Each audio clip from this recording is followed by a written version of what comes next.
Hello student, welcome to my channel Shri Study Alpha. आज हम discuss करने वाले हैं कोल एंड पेट्रोलियम के बारे में। तो उसके क्वेश्चन डिस्कस करने से पहले हम थोड़ा इम्पोर्टेंट कीवर्ड्स देख लेते हैं। पहले है फ्यूल्स। किससे हम फ्यूल्स कहते हैं? A substance that can be used to be produce heat at a reasonable cost is called a fuel.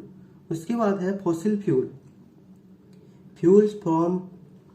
Fuels formed from the dead remains of plant and animals which remained buried deep under the earth for millions of years.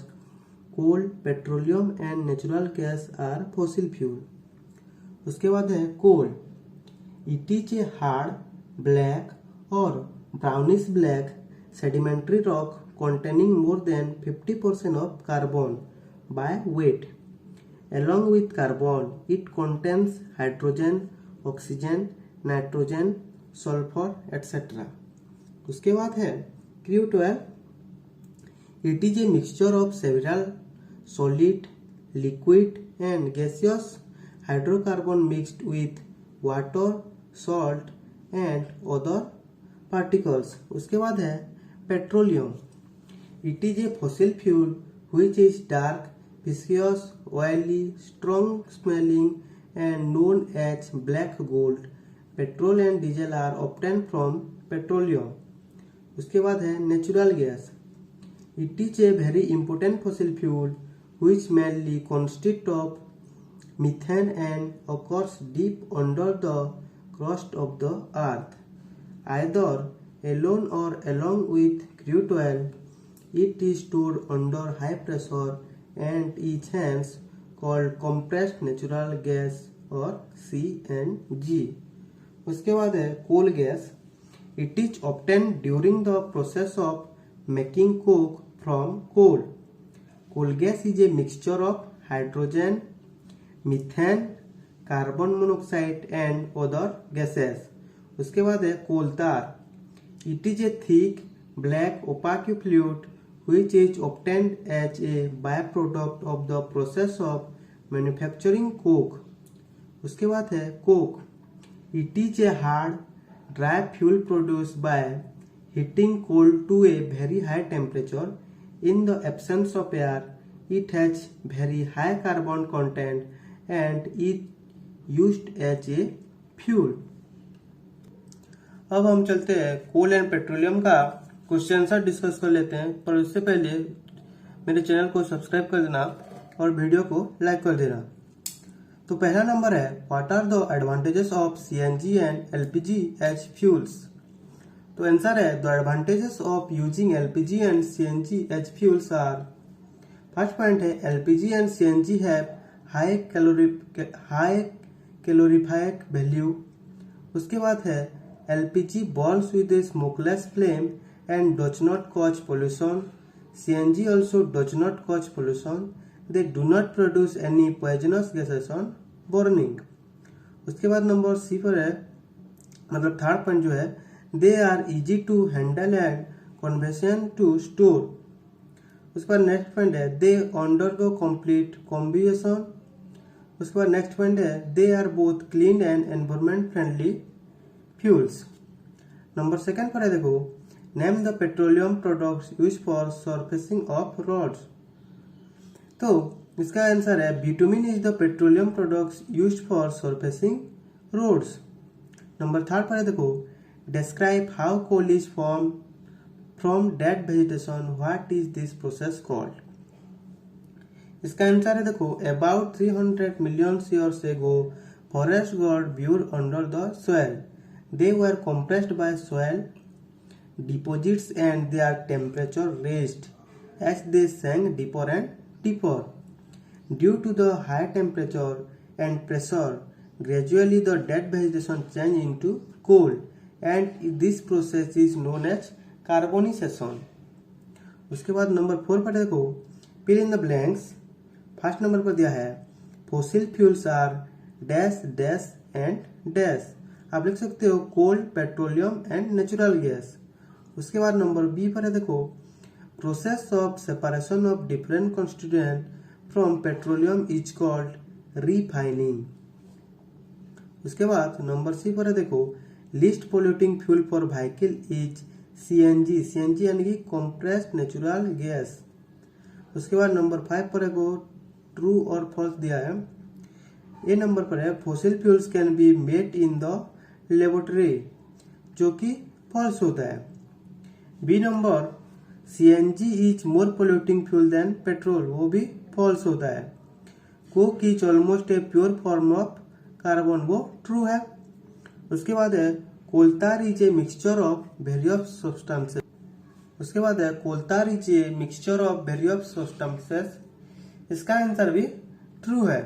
उसके बाद है kerosene is not a fossil fuel, वो false है, वो fossil fuel होता है। उसके बाद है number 6, explain why fossil fuels are exhaustible natural resource. Answer है fossil fuels are form from the remains of dead plants and animals. It takes millions of years for this process to take place. The known reserves of these fuels are limited and hence these are exhaustible fuels। उसके बाद number 7 पर है देखो, describe characteristic and uses of coke। तो इसका answer है coke is a pure form of carbon। It is tough, porous and black। Coke is used to manufacture artificial graphite, which is used in the manufacturing of calcium carbide required for manufacturing acetylene gas। Acetylene gas is the basic raw material for manufacturing acetic acid and PVC। Acetylene is used for manufacturing water, gas and producer gas, which are used as fuel। It is used to extract metals from their ores। Since coke does not produce any smoke, hence it is used as household fuel। Number 8 पर देखो, explain the process of formation of petroleum. इसका answer है petroleum is form from the bacterial decomposition of the remains of animals and plants which got buried under the sea millions of years ago। When these organisms died, they sank to the bottom of the seas and oceans and got covered by sand and clay। Over a period of millions of years, in the absence of air, these organisms got converted into petroleum due to excessive heat and pressure। The hydrocarbons from were trapped by impervious rocks forming an oil trap। Natural gas is usually found along with petroleum। उसके बाद number 9 पर दिया है देखो, graph करने के लिए the following table shows the total power storage in the India from 1991 to 1997। Show the data in the form of graph. Plot shortage percentage for the year on the axis and the year on the x axis. तो graph बनाना आपको आता होगा, तो इसका एक picture आपको नीचे graph बनाना आपको आता होगा, तो ये ग्राफ देख लेना, तो ऐसा ही ग्राफ का पिक्चर होगा। अब थोड़ा इस चैप्टर का ऑब्जेक्टिव टाइप क्वेश्चन देख लेते हैं जो कि एक्स्ट्रा होते हैं। पहला नंबर पर है ट्रू और फॉल्स करने के लिए बोला है।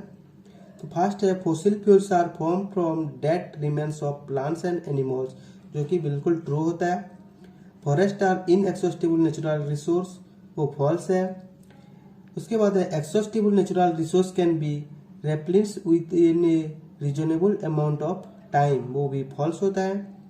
Coal is an exhaustible natural resource, वो ट्रू है। उसके बाद CNG is a manmade fuel, वो फॉल्स होता है। उसके बाद नंबर बी पर है फिल इन द ब्लैंक्स। पहला नंबर पे है a substance that can be used to produce heat and energy at a reasonable cost is known as fuel. उसके बाद नंबर सेकंड पर है dash dash and dash are exhaustible natural resource. Exhaustible natural resource यानी कि जो खत्म हो जाता है, जैसे कि पेट्रोलियम, कोल और फॉरेस्ट। नंबर थर्ड पर है देखो Dash is formed by the decomposition of plants viewed under the earth in condition of high pressure and extreme temperature. वो होता है coal. Dash natural resources are present in a limited quantity and can be exhausted by human activity. वो होता है exhaustible. उसके बाद कोल के बारे में थोड़ा देख लेते हैं. Coal is a hard black और brownish black sedimentary rock containing more than 50% carbon by weight.